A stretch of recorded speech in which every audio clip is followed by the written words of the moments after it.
talk and share philosophy and a vision of where he saw this thing going. And I was excited about it and just thought it was something I'd want to be a part of. And you've coached defensive line pretty much everywhere your entire time, correct?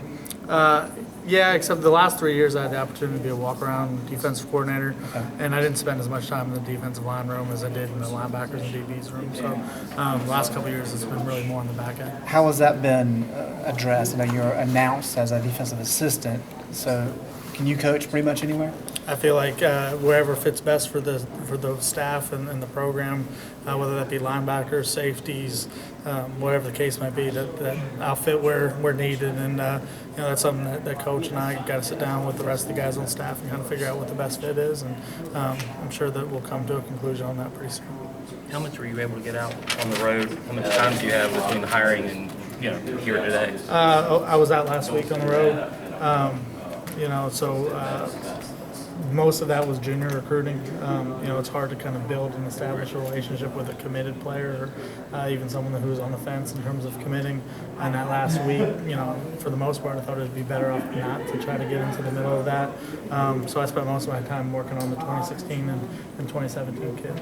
Do you have a history with Gene at all? I mean, how do you guys go back? We've met, never worked together other than when he was doing radio. He came to Nebraska a couple times. We had a chance to sit down and talk.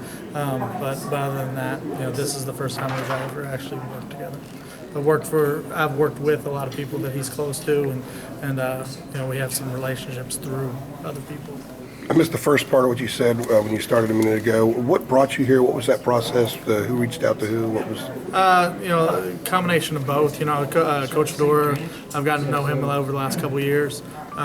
Always someone that I had a ton of respect for and would like the opportunity to work for if that ever had a chance to take place.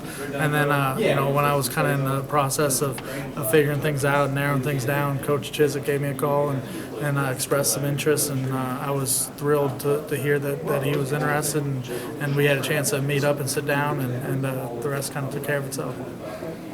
What's the feeling like when you're inheriting a defense that went through the struggles they did of historic fashion for this program? I mean, is it something that you say there's a lot of room to grow, big challenge? How do you look at it? Well, I'm a glass half full guy. I'm an optimist generally, so I mean, I look at it as an opportunity to grow.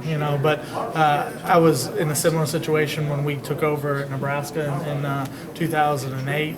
The 2007 Nebraska team struggled the year before we got there. I think they were 108th or 109th in defense or something like that the year before we went in there. So I have a little bit of a background and history of going in and trying to build something and fix something.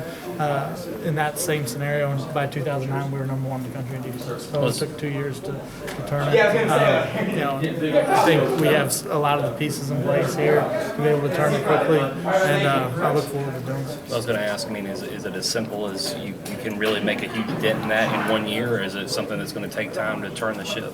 Well, I think we're going to look for incremental progress. I think it's way too early to set any specific goals or standards or statistical numbers that we're looking for. I haven't even met the players yet, but I do know that we want to play hard, we want to be physical, we want to be aggressive, and if we just play fundamentally sound and tackle well, we'll be able to make some improvement.